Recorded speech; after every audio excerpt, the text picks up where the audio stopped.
Buonasera e bentrovati a un'altra puntata di Elettroshock, la vacanza che sarà, questo il titolo della trasmissione di questa sera, perché arriva maggio, arriva il bel tempo, c'è voglia di vacanza, c'è voglia di relax, soprattutto perché siamo stati chiusi per un inverno intero e naturalmente c'è anche tanta voglia di turismo da parte del settore, da parte degli albergatori, dei ristoratori e di quanti vivono di turismo, e sappiamo che l'Italia, la nostra regione, naturalmente del turismo fanno un punto di eccellenza, però sono ancora tantissimi, forse troppi gli interrogativi che sono ancora in piedi, visto che ci stiamo affacciando ormai all'estate e questo è il tempo delle prenotazioni, sia per chi vuole andare al mare sia per chi vuole andare in montagna. Ma come ci potremmo spostare quest'estate? Come passeranno le loro vacanze i friulani? Dove potremo andare? Avremo bisogno di un pass? Avremo bisogno di un tampone negativo? Beh, insomma, alcuni di questi aspetti ha provato a chiarirli ieri il Premier Mario Draghi, che appunto ha parlato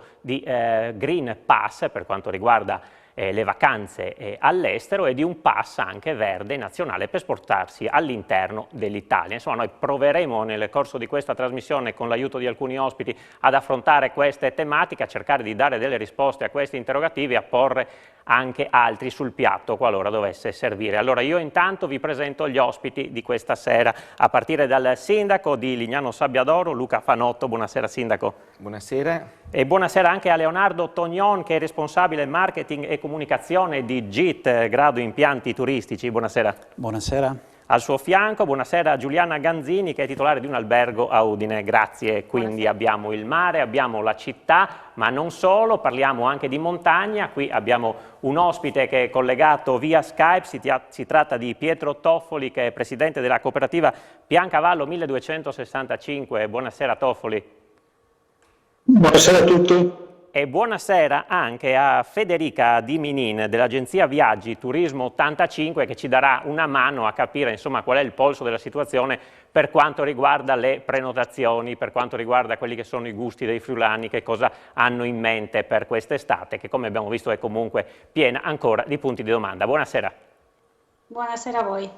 Allora, lo anticipavo prima, ieri sono state le parole abbastanza importanti, anche se non chiarificatrici del tutto, da parte del Premier Mario Draghi, che ha parlato di questo Green Pass, proprio per spostarsi durante le prossime vacanze. Sentiamolo.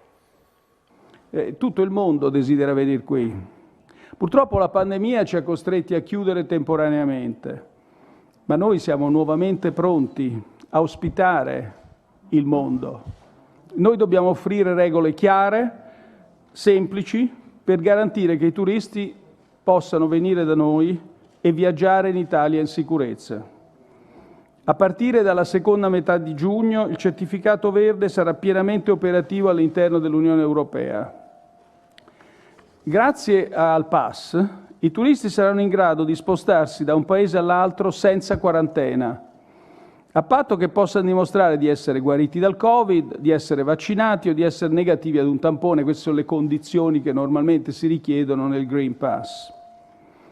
In attesa del certificato europeo, che ci auguriamo venga il più presto possibile, il governo italiano ha introdotto un pass verde nazionale che permetterà alle persone di muoversi liberamente tra regioni e che entrerà in vigore a partire dalla seconda metà di maggio.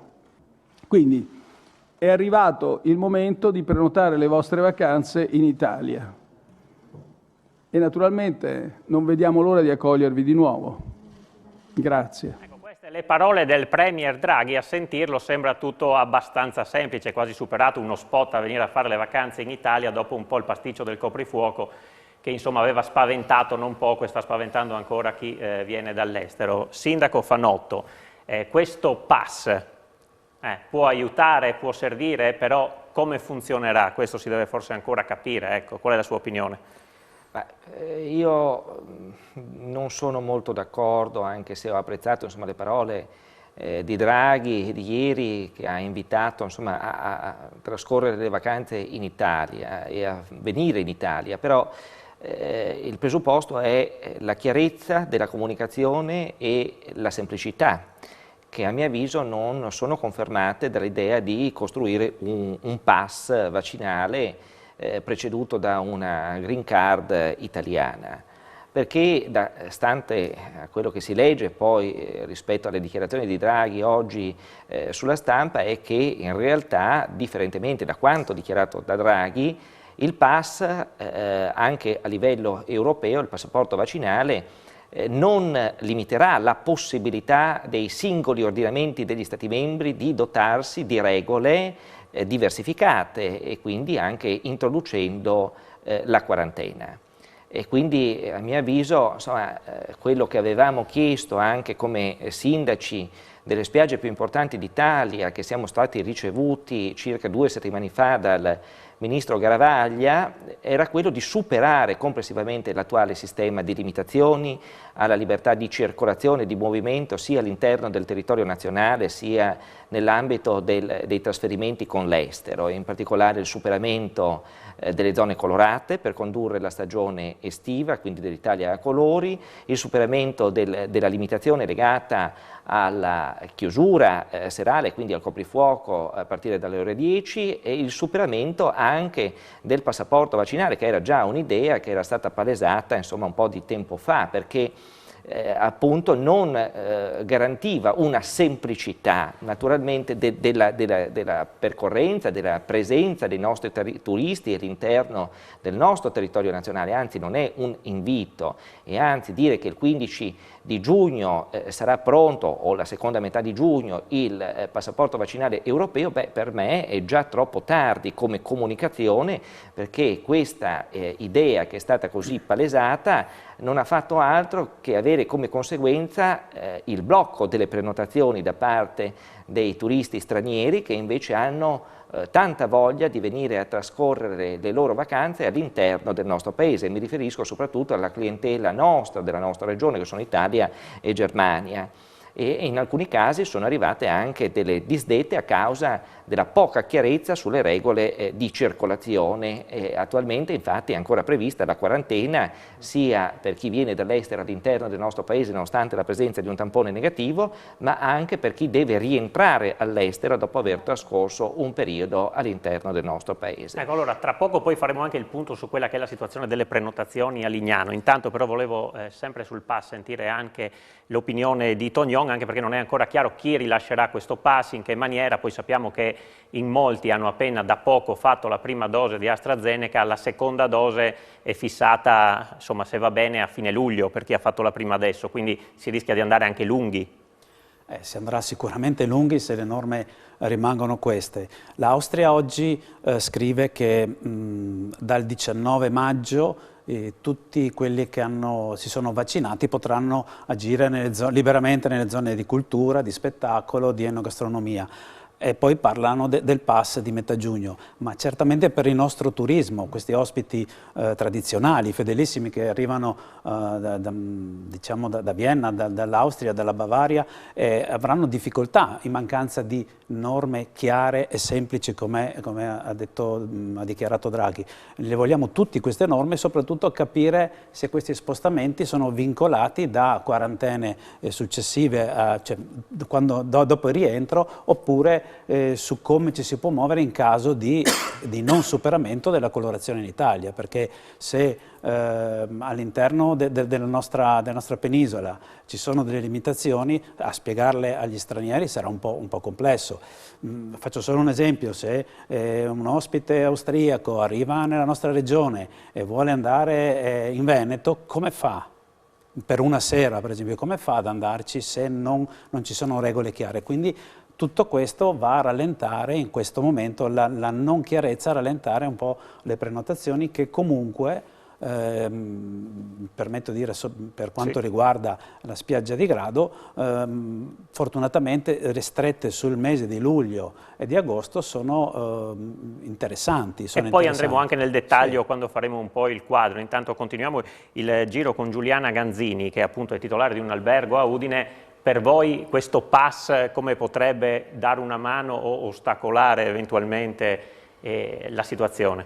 Ma io aggiungo un altro elemento che è abbastanza così lasciato da parte, ma è fondamentale anche per chi riceve questo dato eventuale, che cosa se ne fa, cioè l'ambito privacy che sembra dimenticato dalle stesse massime funzioni del nostro governo, quindi noi siamo in questo anno e mezzo, anche per chi è un albergo annuale che quindi si è ritrovato anche da solo, anche un anno e mezzo fa quando c'erano i casi e quindi arrivavano persone anche con o senza mascherina, arrivavano dall'estero e noi abbiamo provato sulla nostra pelle che cosa significava avere paura anche non sapendo qual era il riscontro. Adesso un anno e mezzo dopo siamo addirittura peggio, pur conoscendo, diciamo così, il nemico e quali sono le armi con cui combatterlo. E diciamo da persona e non da professionista mi chiedo perché io dovrei pretendere un passaporto vaccinale dal mio ospite e lui non pretendere da me la stessa cosa.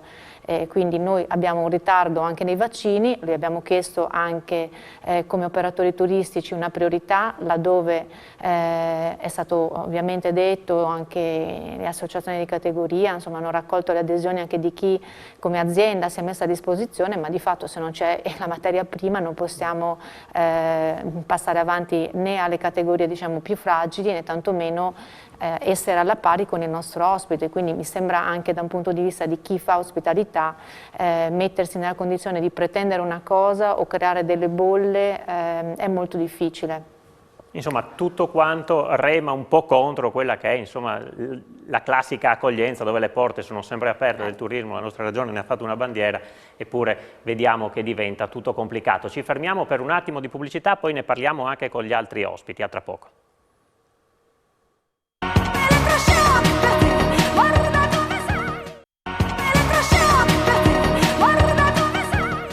Rieccoci con Elettroshock, parliamo del tema del turismo e abbiamo iniziato questa trasmissione parlando del Green Pass o il passaporto verde che dovrebbe permetterci di poterci spostare qualora fossimo vaccinati o in presenza di un tampone negativo o se avessimo avuto la malattia negli ultimi 6 mesi. Per focalizzarci sulla questione chiediamo a Federica Di Minin dell'agenzia Viaggi Turismo 85 come vanno le cose in agenzia, quali sono le domande che vi stanno facendo e se vi chiedono di questo pass e voi che cosa ne pensate di questo eventuale documento. Ecco, sarebbe... Allora,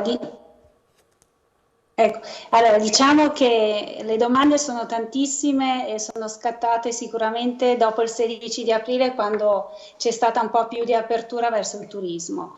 Il Green Pass è diciamo cosa di questi 2 giorni, per cui i clienti ovviamente che si sono sentiti in questi 2 giorni sono quelli che hanno già prenotato una vacanza ma anche Mare Italia, quindi per la prossima estate, e che si stanno già ponendo delle domande su quelle che potrebbero essere le limitazioni. È chiaro che anche per noi è difficile dare delle sensazioni di chiarezza, dato che anche da parte nostra abbiamo gli stessi dubbi dei clienti. Dall'altra parte però c'è una voglia incredibile di fare vacanza e di scappare da questi mesi così lunghi e così difficili che il cliente comunque sta prenotando e sta avendo fiducia verso i prossimi mesi. Infatti questa è una cosa positiva, vuol dire che nonostante tutto quello che potrebbero essere le future restrizioni, i tamponi, i pass eventuali, comunque la gente ha voglia di ritornare in vacanza e quindi da parte nostra c'è stato in queste ultime settimane un incredibile boom di prenotazioni e nonostante questa incertezza di tantissime conferme, per cui siamo contenti di queste ultime settimane che stanno andando molto bene. Ci si sta concentrando... Non solo sull'Italia, ma anche molti clienti addirittura anche sull'estero, quindi chi sta chiedendo Grecia, tantissime crociere che hanno appunto questi protocolli anche abbastanza severi e quindi nonostante obbligo di tampone prima di arrivare al porto, obbligo di tampone al check-in portuale, la gente comunque prenota ed è contenta di poter andare in vacanza. Diciamo che la voglia di viaggiare in questo momento supera gli ostacoli che un po' la burocrazia e un po' giustamente le norme sanitarie stanno ponendo. C'è in tutti questa voglia di ritornare al tempo libero, a visitare, a viaggiare, a ritornare ad una sorta di normalità nonostante ci siano tutti questi step che in qualche modo bloccano il lavoro di tutti noi, quindi dell'albergatore, dei tour operators, di tutte le attività inerenti al turismo, e devo dire che questo è un segnale positivo per noi tutti sicuramente. E questo ci conferma quanto sia importante la chiarezza, tempi certi, modalità certe, anche perché abbiamo visto che, insomma, come lo è stato per i ristoratori che si sono sempre attrezzati, hanno garantito massima sicurezza, la stessa cosa per gli albergatori, per tutti gli operatori del turismo, insomma, voi siete pronti di fatto a garantire la massima sicurezza, però avete bisogno di regole chiare, certe, di tempi più chiare e precise, stabiliti. Anche perché l'IA degli albergatori, quindi come noi, sono stati super preparati, per cui hanno inserito flessibilità nelle cancellazioni, possibilità in caso di Covid, positività al Covid o limitazioni fra le regioni di poter recedere e comunque di non perdere le quote. Quindi da parte, penso, di tutto il comparto turistico c'è la voglia di far riviaggiare le persone e comunque di metterci sempre la professionalità davanti a tutti. Quindi mi sembra anche giusto che quando escano informazioni di questo tipo debbano essere comunque chiare e non lasciate comunque a intendere, o comunque lasciate così nel tempo ad essere chiarite, anche perché creano solo confusione, e anche per noi, da parte, le dico, di un operatore del turismo, significa confermare una pratica, riprenderla in mano, rivedere cosa succede, quindi è un lavoro lunghissimo. E tutte queste notizie sicuramente non aiuta nessuno di noi. E allora adesso andiamo in montagna, ci spostiamo in Piancavallo da Pietro Toffoli, che è il presidente della cooperativa Piancavallo 1265. Insomma, per voi della montagna questo inverno è stata una vera beffa, tantissima neve, impianti chiusi, alberghi chiusi, e quindi uscite da una parte invernale sicuramente che vi lascia l'amaro in bocca. Come guardate all'estate e a queste eventuali introduzioni di pass o di sistemi che possono portare un po' di turismo in più? Sì, diciamo che usciamo da un inverno meteorologicamente bellissimo, ma turisticamente parlando da dimenticare, e purtroppo questa cosa qua si ripercuote soprattutto nei turisti, perché mentre l'anno scorso l'estate è cominciata da ignoranti, nel senso che nessuno sapeva cosa voleva dire, appena hanno aperto le porte è stata una buona estate per la montagna, perché tutti volevano andare a passare le vacanze all'aria aperta. Quest'anno scontiamo le decisioni che sono state prese questo inverno, cioè questa poca chiarezza, giallo, rosso, arancione, verde, giallo di nuovo, rosso, e secondo me adesso tutti quanti stiamo aspettando di capire, prima di prenotare le vacanze, prima di sapere cosa dobbiamo fare, quale sarà il futuro. Perciò sono assolutamente d'accordo con i sindaci che dicevano che ci vogliono regole chiare, semplici soprattutto, ma che siano anche regole una volta date, che non cambino più, perché noi non possiamo pensare adesso di aspettare un'altra estate e il martedì mattina svegliarci sapendo che per 15 giorni la gente, per esempio, non può andare ai ristoranti a mangiare. Questo sarebbe deleterio. Per quanto riguarda invece il turismo montano, chiaramente, soprattutto in Piancavallo, che è una località che vive molto di turismo pendolare, ci saranno grosse soddisfazioni, nel senso che la gente probabilmente si muoverà come l'anno scorso in prossimità della loro casa. Ecco, sicuramente abbiamo visto l'anno scorso, ma il Piancavallo è funzionato d'estate, tante famiglie, tante persone sono salite in quota. Oggi ha parlato anche il presidente Fedriga, lo ha fatto per quanto riguarda il coprifuoco. Vediamo se riusciamo a vedere l'immagine con le sue dichiarazioni.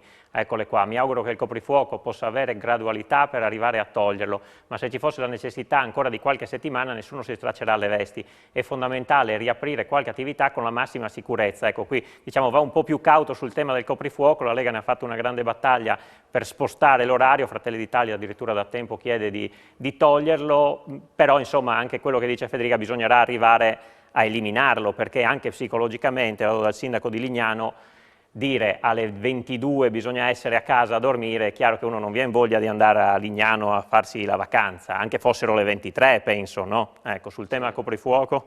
Certo, no, non cambierebbe niente un'ora in più o in meno, bisogna eliminarlo. Io sono d'accordo col Presidente Federica che magari la misura debba essere fatta gradualmente, no? Anche alla luce della curva del contagio che è oggetto di monitoraggio costante, quindi però penso che arrivare per giugno con una sua totale eliminazione o per l'ultima settimana di maggio è un incentivo, come si diceva, anche di carattere psicologico, perché i messaggi oggi che vengono comunicati dalle istituzioni hanno una ricaduta sotto un profilo economico, cioè la psicologia è strettamente legata all'economia e un messaggio sbagliato può incidere, ecco, in maniera rilevante anche sul numero delle prenotazioni, lo abbiamo visto. E lo continuiamo a vedere, quindi il fatto di aver adottato il 26 di aprile un decreto legge che ha prorogato insomma, lo stato di emergenza sanitaria fino al 31 di luglio e ha stabilito conseguentemente delle regole che sono quelle legate ad esempio al coprifuoco con quella data, non è stato un messaggio incentivante nei confronti di chi voleva prenotare, soprattutto magari di persone che sono giovani, che vedono nella nostra località anche insomma, un momento di svago e di divertimento, la loro vacanza all'interno appunto del nostro territorio. Quindi è chiaro che forse bisognerebbe andare un po' più cauti quando si fanno certe dichiarazioni, perché hanno poi una incidenza complessiva su un sistema economico molto importante. Lignano offre durante il periodo estivo migliaia di posti di lavoro e in questo momento le imprese sono molto caute a partire con le assunzioni e quindi con la stipula dei contratti. Ci sono molte persone, molte famiglie in questo momento, non solo residenti all'interno della nostra località, ma che contano su un posto di lavoro offerto dalla stagione balneare, che sono a casa e sono in una fase di sofferenza. E il nostro comune sta erogando buoni spesa per contribuire nei confronti delle famiglie in difficoltà ad un loro sostentamento. Quindi è chiaro che insomma, il coprifuoco è un ulteriore limite che mi auguro e auspico sia velocemente superato, così come possa essere anticipata anche l'apertura ad esempio dei parchi divertimento, perché è stata stabilita dal decreto legge per il 1° di luglio, ma se pensiamo a quali sono i costi di avvio di un'attività di questa importanza, io ho la netta sensazione che gli imprenditori faranno una seria valutazione su aprire o non aprire, perché poi la stagione dura molto poco e quindi nell'arco di 1 mese e 20 giorni penso che non si arrivi a coprire i costi di avvio di un'attività quando la data di avvio di tale attività è così spostata in là nel tempo e in questo caso a partire dal 1° di luglio. Ecco, penso che anche Tognon condivida queste parole, no? Chiaro, ma riprendo il fatto della norma, della chiarezza della norma, cioè, le prenotazioni sono state, almeno per quanto riguarda a Grado e le spiagge, e la spiaggia Gite in particolare, sono andate discretamente bene perché siamo stati chiari. Già l'anno scorso, sotto una straordinaria, il titolo di una straordinaria normalità di vacanza, ci siamo giocati il termine delle distanze. Quindi siamo stati chiari fino dall'inizio nel dire aumentiamo le distanze, le abbiamo quasi raddoppiate rispetto alla norma di respiro nazionale, proprio per garantire sicurezza e fiducia, che adesso c'è un ritorno di fiducia nei confronti dell'ospite. E l'ospite è alla ricerca di libertà, è alla ricerca di trascorrere tempo all'aperto, non può trovare limiti anche con l'orario alla sera. Sto pensando, si parlava prima, agli eventi, gli eventi che sono un motivo di attrazione nelle destinazioni turistiche, specie quelle balneari. E quindi, dopo ci entriamo anche nello specifico dei vostri eventi. Gli eventi sono importanti e quindi come si fa a limitare? Ci deve essere anche qui una norma chiara. O abbiamo già l'orizzonte aperto adesso che fra 30 giorni cambierà il termine di chiusura del coprifuoco, altrimenti, che mi dispiace anche chiamarlo così, mi sa molto di... anche Bassetti ha detto sì, che insomma bisogna trovare un altro termine perché è inquietante. sembra ci sia una guerra in atto che è un'altra cosa. Ma volevo dire, il fatto che uno non possa uscire liberamente limita il sentimento della vacanza proprio, che proprio chi sceglie il mare sceglie per respirare, che sceglie la vacanza dalle nostre parti e per le luci, per la luce, per la possibilità di incrociare anche altra gente, certo. senza pericoli e senza limitazioni. Ci fermiamo allora ancora per qualche attimo, poi entriamo nel dettaglio di quelle che sono le prenotazioni, vediamo come sta andando per quanto riguarda i numeri, a tra poco.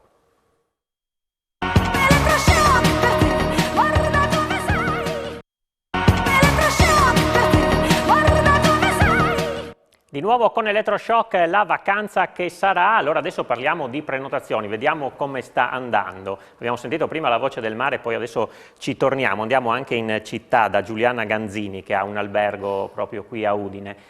In questo momento l'albergo quanto è occupato? Avete delle prenotazioni? Come sta andando?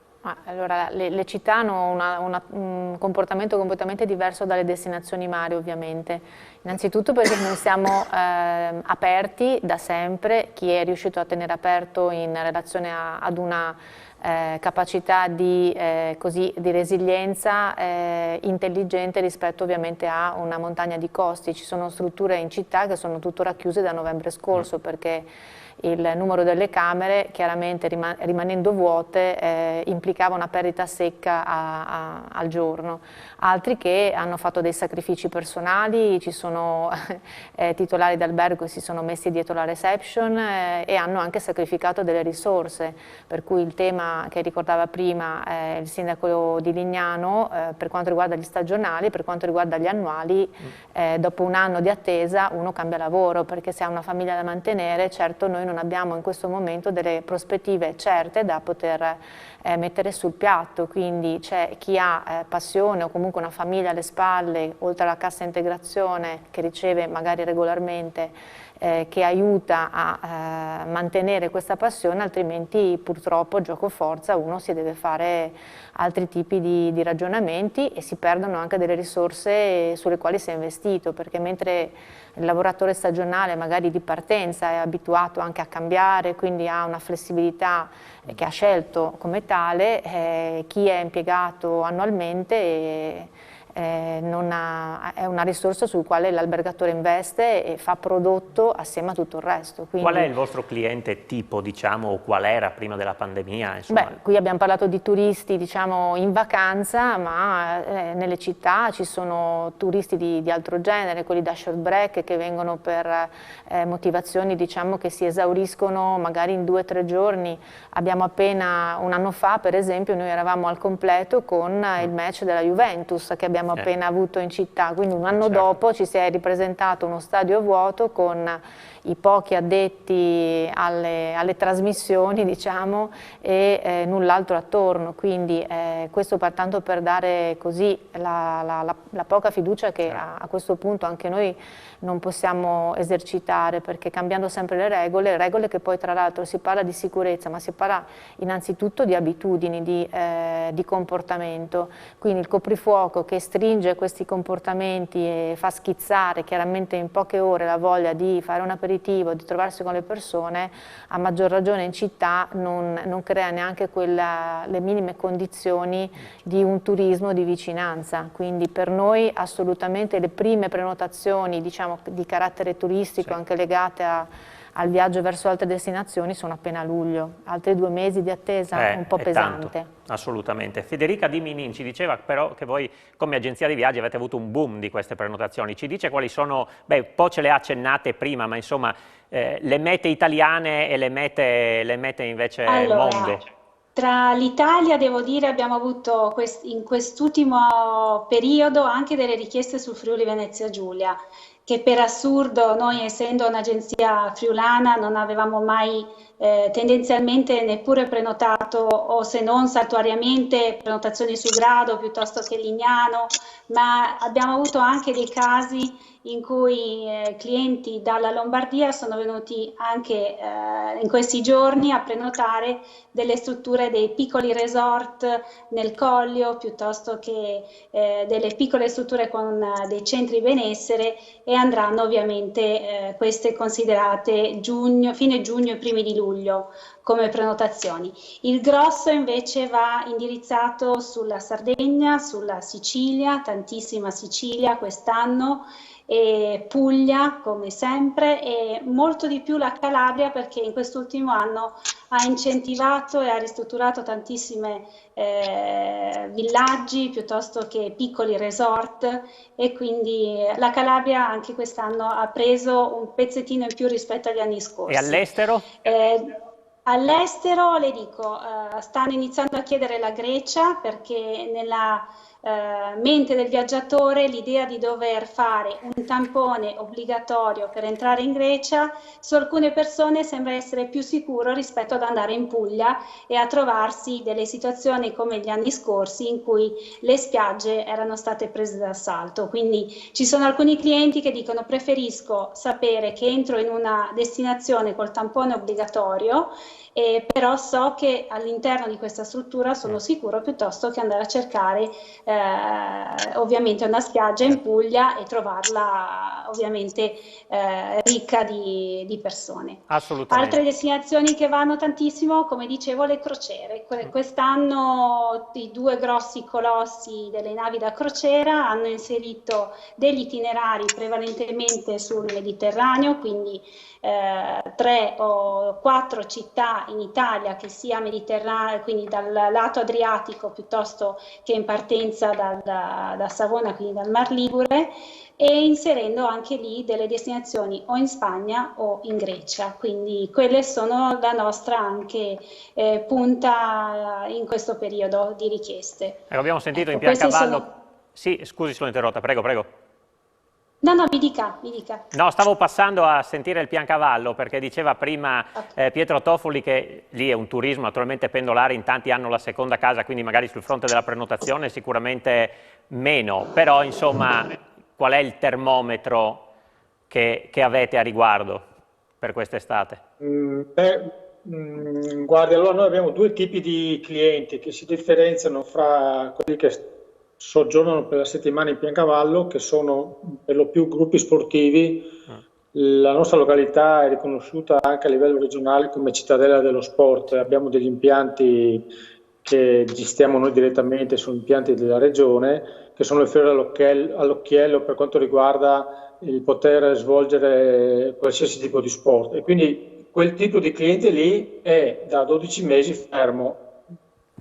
A parte le norme per il Covid che riguardano gli hotel, ci sono tutte le norme che hanno completamente fermato lo sport in generale, quindi quel tipo di cliente l'anno scorso è svanito nel nulla, la scorsa estate. Quest'anno, a questo punto dell'anno, siamo a un 30-40% di prenotazioni rispetto alla normalità. Ma col grosso punto di domanda, che è quello che dicevo prima, sono tutti che non sanno di che morte dobbiamo morire, in buona sostanza. Poi l'altro cliente è il pendolare o il cliente delle seconde case, per questo qua chiaramente è quello che decide la sera per la mattina, per dirla così in maniera banale, cosa farà, se verrà su in Piancavallo o se vorrà andare da qualche altra parte. Diciamo che questo cliente qua è quello che l'anno scorso ci ha salvati, perché tutte le attività che non sono alberghiere, poi ricordiamo che noi abbiamo degli alberghi che non sono a condizione familiare, che possono aprire per 2 o 3 famiglie, abbiamo alberghi grandi che con 10 persone non vale neanche economicamente la pena aprirli. Detto questo, dicevo che tutte le attività che non sono alberghiere l'anno scorso hanno avuto addirittura un incremento rispetto agli anni precedenti, perché questo tipo di turismo ha funzionato molto. Bene, puntiamo anche quest'anno su questo, abbiamo affinato... Scusi? No, dicevo, andiamo a grado, perché volevo sentire un po' lì le prenotazioni, insomma ci anticipava Tognon che stanno andando abbastanza bene, ecco. A livello di numeri come siamo? Sì, prima di scerenare i numeri che forse non sono esaustivi, la destinazione turistica negli ultimi anni ha cercato di allungare la stagionalità, dimenticando proprio il termine stagione, nel sogno di lavorare 12 mesi all'anno, 366 giorni all'anno quando è bisestile, e quindi segmentando con alcune tipologie di ospiti e quindi di attrazioni nei confronti di questi viaggiatori, quelli con la bicicletta, quelli amanti del verde, nei periodi autunnali anche per fare beer watching nelle zone dell'avifauna, la laguna, e quindi ci si ritrova quest'anno anche a fare i conti con più dettami del turismo. Per quanto riguarda la spiaggia, porto numeri di un quarto d'ora fa, proprio su 122 giorni di stagione, chiamiamolo così, di estate, su oltre 2700 tra ombrelloni, gazebo, cabine, alla gita abbiamo una occupazione di quasi del 37,5%, però bisogna interpretarla, perché nella parte centrale, dove appunto ci sono le strutture alberghiere aperte, già aperte, dove ci sono gli appartamenti, abbiamo diciamo, un'occupazione attorno al 75%, mentre nell'area più mordi e fuggi, lì abbiamo delle punte che vanno ad un minimo del 12-14%. Anche la scelta di chi viene in vacanza con gli animali, che sembra, come posso dire, così da non prendere in considerazione, stanno tendendo anche loro delle norme ben precise per venire in vacanza, ed è un segmento molto importante, come per le persone con disabilità, perché il problema è l'accompagnatore. Perché non sempre l'accompagnatore, o dove appunto le strutture accessibili in autonomia per chi ha delle disabilità non sono completamente aperte. Ecco, numeri comunque buoni, diciamo non ottimi, buoni, sì, sicuramente. Concentrati su luglio-agosto. Su luglio-agosto. Sono arrivate delle disdette anche nel frattempo o poche? Il termine disdette no, perché già inizialmente cosa manca qui? Il test sono le prossime settimane, mancano completamente gli ospiti che arrivano dall'Austria, dalla Germania, dalla vecchia e ritorniamo al discorso di Mitteleuropa. Che senza la certezza quelli lì è difficile andare a intercettarli, qualcun altro te li può portare via. Già facevamo fatica a intercettare quelle che passavano la nostra regione per andare nel Salento, per andare in altri punti di vacanza. Noi fermavamo uno ogni 10, quindi avevamo difficoltà. Abbiamo fatto belle autostrade, forse il nostro obiettivo prossimo è quello di fermarli prima, di portarli a vedere le nostre bellezze, perché la nostra regione offre delle bellezze che hanno bisogno di giorni, anzi di anni, uno ritorna. Infatti la fortuna forse è che in questo turismo di prossimità si va anche a reinventare o richiamare con altre attrazioni l'ospite che veniva ogni anno, quindi quello fedelissimo. Manca sempre la fetta di stranieri, oppure, come si parlava prima, di chi veniva a vedere le partite di calcio o altri eventi che non ci sono. E poi parliamo anche di eventi e facciamo anche un focus su quella che è la situazione di Lignano a tra poco. Ci fermiamo per la pubblicità.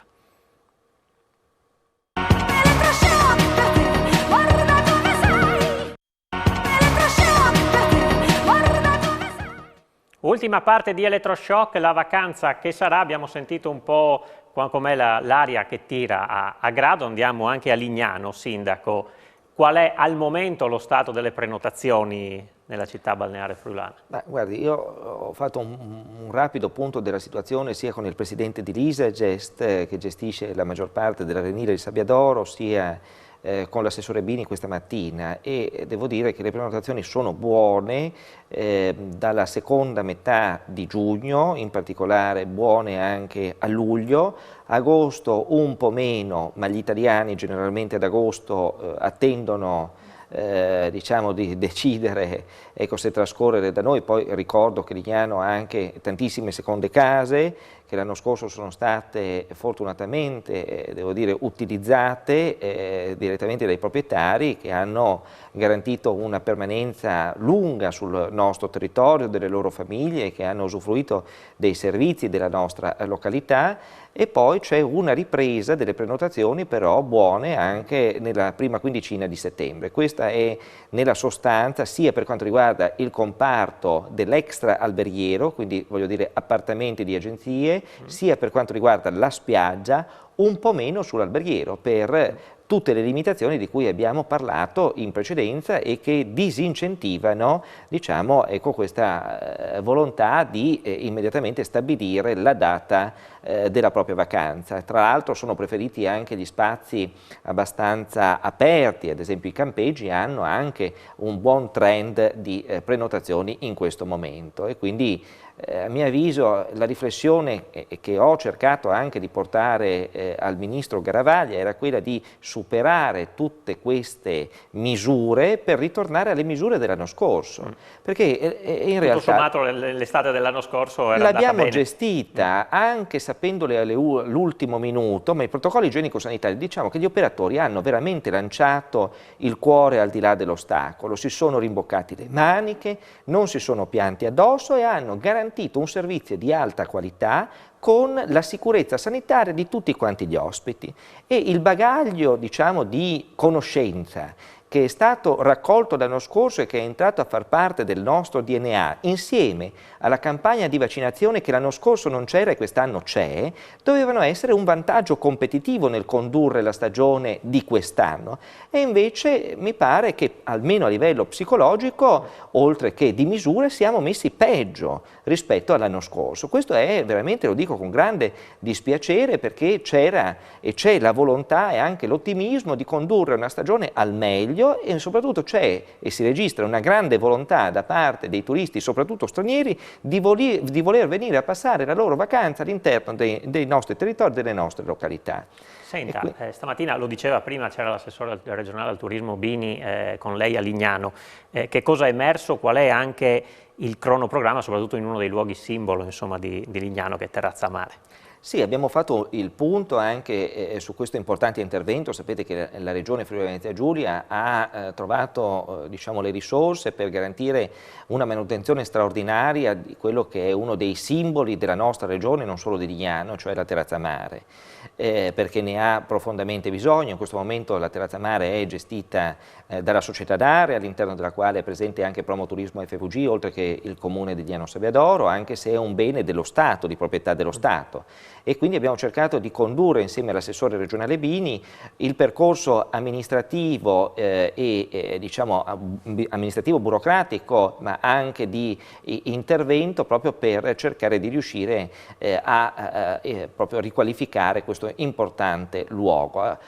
Sono stati stanziati 8 milioni di euro, la Regione dovrà riuscire a bandire la gara per la progettazione in modo tale da arrivare, ci siamo posti come obiettivo, a marzo del prossimo anno, quindi marzo 2021, ad avere il progetto definitivo di riqualificazione e ampliamento della Terrazza Mare, per poi procedere con l'esecutivo e bandire la gara dei lavori già a fine del 2021, inizi 2022. Poi un anno sicuramente di lavori, quindi tutto il 2023 dovrebbe essere interessato dall'intervento, per poter così garantire la riapertura della terrazza per il 2024 completamente ristrutturata. Senta, ultima cosa, la situazione per quanto riguarda i diportisti? No, la nautica da diporto sta andando bene, diciamo c'è anche ottimismo, e l'ho visto con FVG Marinas proprio l'altro ieri, invece anche la presenza dell'assessore Scocimaro a Lignano, col quale abbiamo fatto il punto dei dragaggi, che sono un tema legato alla nautica da diporto e fondamentale proprio per garantire la transitabilità e quindi la navigabilità dei canali.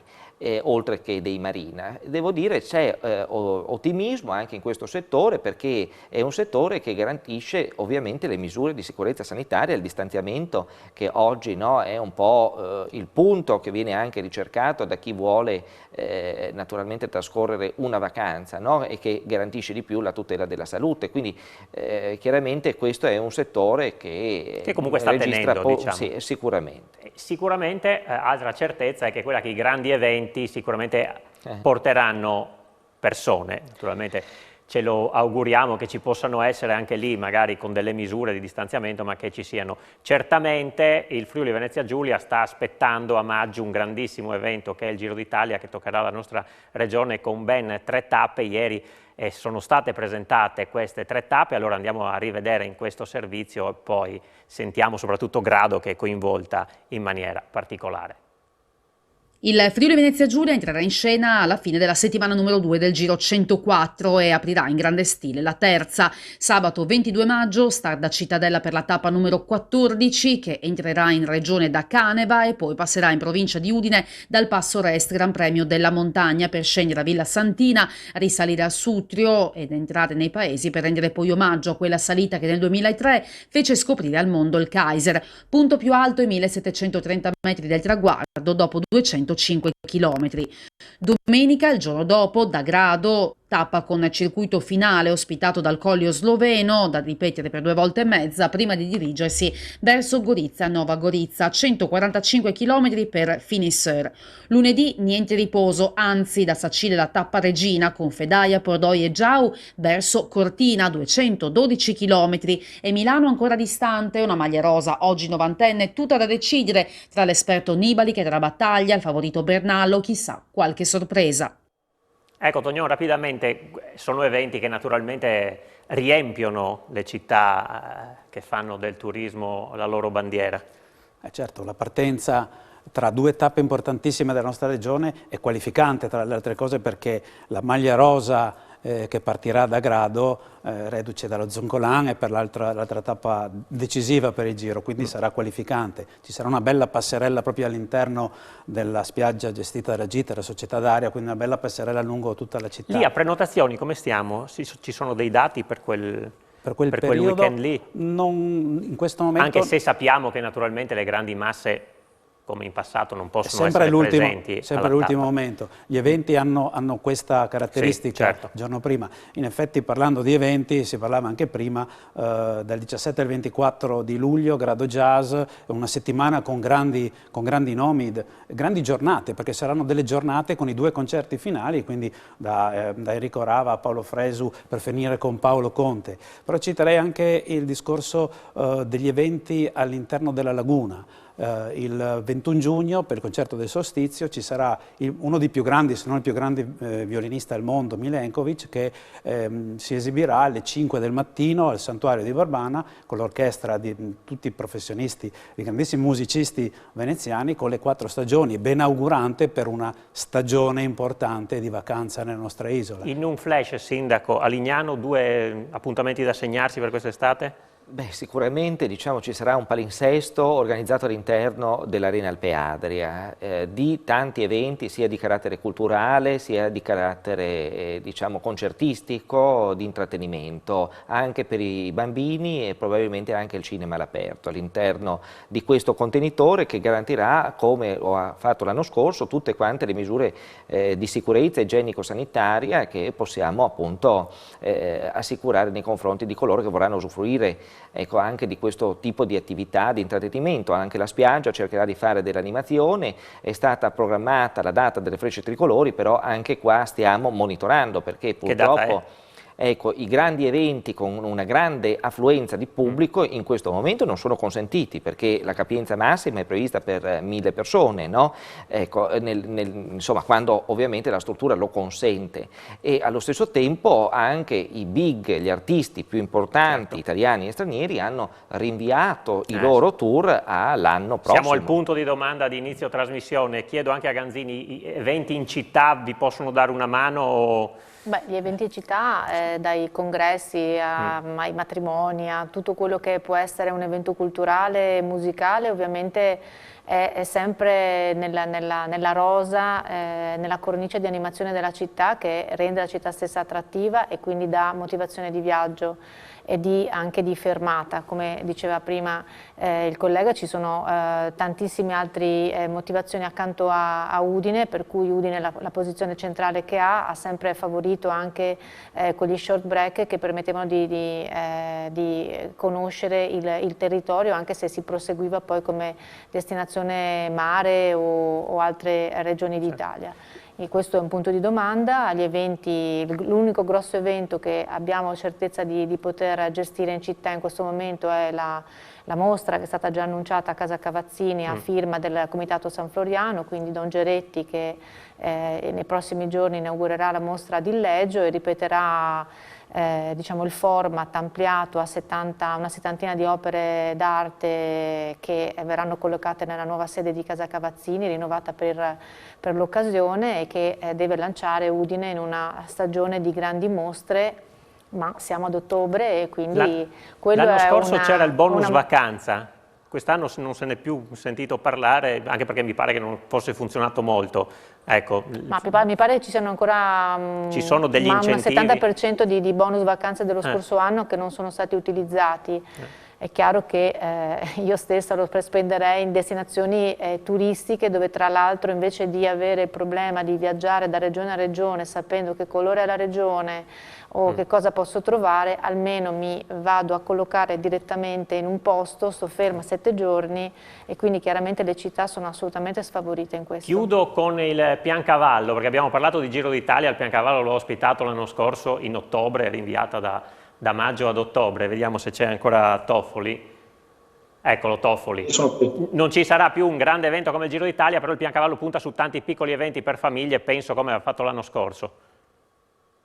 Esatto, abbiamo un programma di un palinsesto settimanale che si ripeterà per l'estate e praticamente il turismo lento, come va di moda adesso dire, la farà da padrone, bike, trekking, eventi piccoli, eventi enogastronomici che servono a cullare il turista che verrà su nei fine settimana e speriamo anche quello settimanale. Perfetto. Che si apre insomma il turismo sportivo. Ecco, allora l'invito è andate per un weekend, 2 weekend, una settimana, un mese, quando volete, quando avete tempo, però cercate di andare in vacanza perché tanto c'è bisogno di relax, poi si dà una mano alla nostra economia, ai nostri operatori del settore, soprattutto si scoprono posti qui in Friuli Venezia Giulia che se non si conoscono vale la pena di approfondire, lo stesso vale dall'estero e casomai vi affidate alle agenzie di viaggio che insomma sanno bene indirizzarvi. Io ringrazio tutti gli ospiti che questa sera sono stati con noi, ci hanno aiutato a fare un po' di chiarezza, grazie a tutti, grazie a Fabio Di Bernardo e Chiara Miscoria in regia, finisce qui questa puntata di Elettroshock, l'appuntamento è per mercoledì prossimo, grazie per essere stati con noi, buona serata.